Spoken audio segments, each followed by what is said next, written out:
In this video, we will explore a method for healing depression and sadness by identifying their hidden emotional root. Sadness often stems from subconscious inversion that causes us to see life negatively. By expressing your feelings and following the associations that arise from your subconscious mind, you can uncover this pattern and transform it. Here is a simple example of the method practice. Why did I wake up with this heaviness? My heart feels like it's exploding. I'm tired of loving someone who doesn't give a damn about me. He appears, he disappears, he sends hearts, then silence. I know he will come back, and every time I fall into the illusion. Maybe he loves me, and at the end it hurts. There is also my son that tries so hard. He wants to be good, he wants to do well, and somehow things always go wrong. I keep my anger inside because I know he's not doing it on purpose. This also hurts me. At my work, I solve problems, I help, I carry responsibilities, and people let me carry them alone and don't support me, even shut me out. And how carries you? Nobody.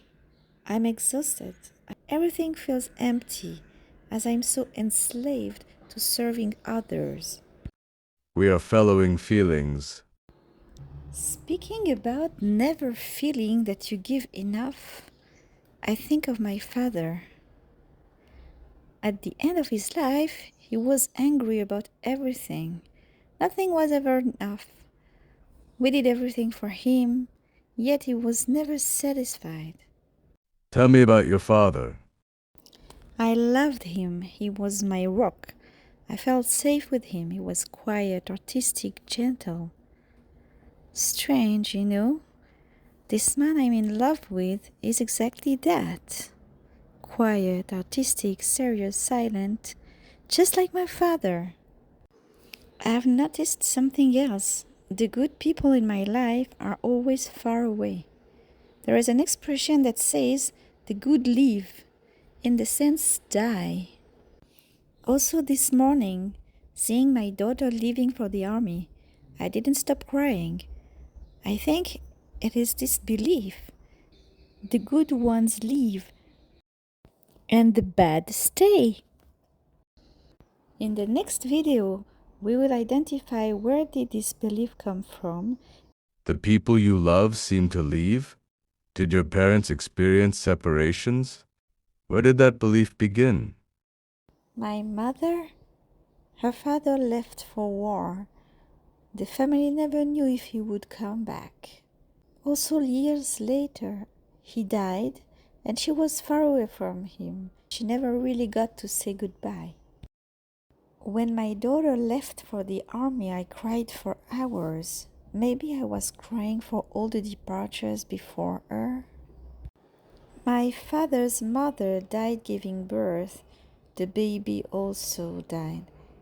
They disappeared, but I think he took that as they left him. It seems that love and self-giving always seems to be linked to loss and separation. The more I explore my family history, the more I see a pattern of loss and separation. My great-grandfather left for years. My grandmother took care of the family, the children, the house, working hard. Good ones leave. And here appeared the origin of this.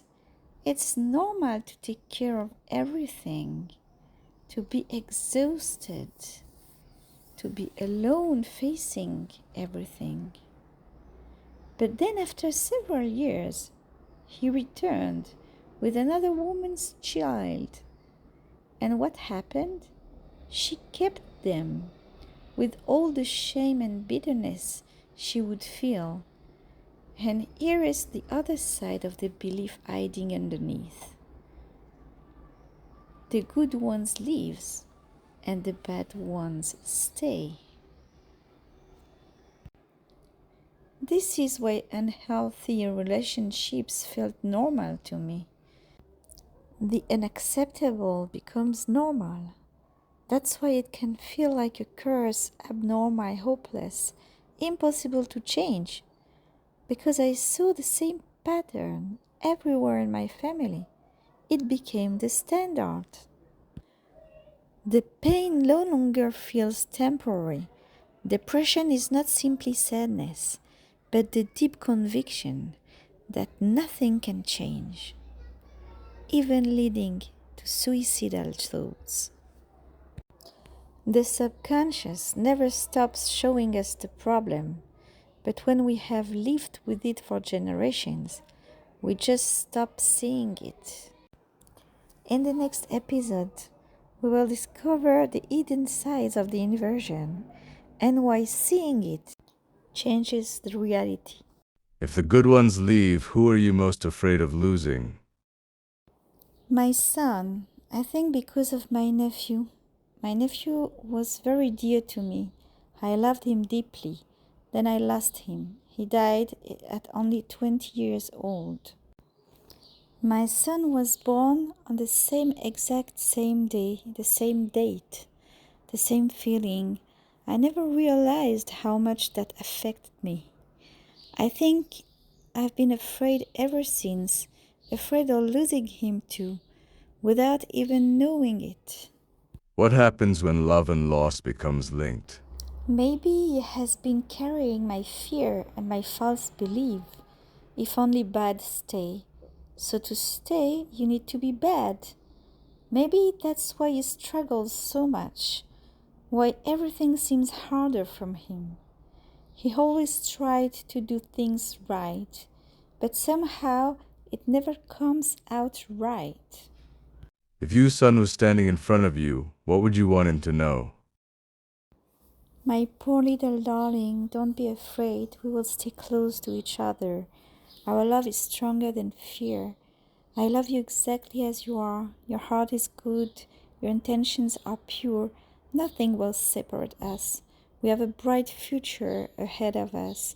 Be strong and courageous. When fear is inherited, love can become protection, but love can also become fear. The moment we see the fear, we no longer have to pass it on. In the next episode, we will see that when the bad stay, presence may be harmful. 'Tis inversion that the bad stay. Do you think this understanding could also explain other relationship in your life? Yes, the man I loved, my work, many people around me, they all have something in common. They are present, but all feel harmful to me, like the rule. And perhaps the opposite become true? If I want to stay, I must become harmful? This is frightening. I'm getting lost.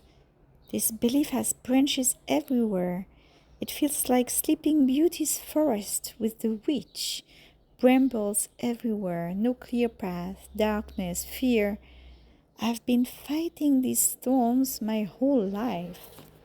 Perhaps the brambles are all the relationship around this belief, and the witch is the belief itself. Can you change it? Yes, something changes. I can see the brambles turning into flowers, new possibilities. The good can stay. Presence can be kind. Love can be strong and stable. How does your heart respond to this new vision? It's peaceful. I realize this belief isn't only about the people I choose, it's also about me.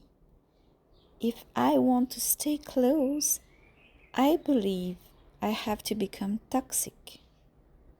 Maybe that's why I exhaust myself, why I take too much responsibility, why I give until I collapse. As if sacrificing yourself became your way of staying close, making others toxic, bad so they stay. Imagine you are no longer trapped in the forest. How do you stay close to others now? I will be the princess, the one who is respected, who accepts receiving, one who is gentle. I don't need to suffer to deserve love, close and healthy. Now I suddenly realize something else. Most of my children live far away. Maybe they learned, if I want to be good, I cannot stay. I need to go far. Live because the good ones live.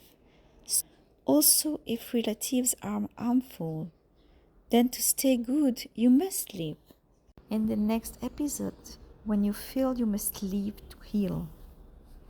The best option to stay the good ones and get a protective distance? Yes, they left to preserve love. Now we can be close and kind together, free and present, without becoming harmful.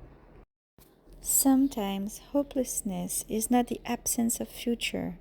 It is the sign that we are trying to live inside a belief that is no longer compatible with the life. Healing is not about escape or changing our reality. It is about seeing reality differently, because when a false belief falls, a new life becomes possible. And now, this message is for our beloved soldiers.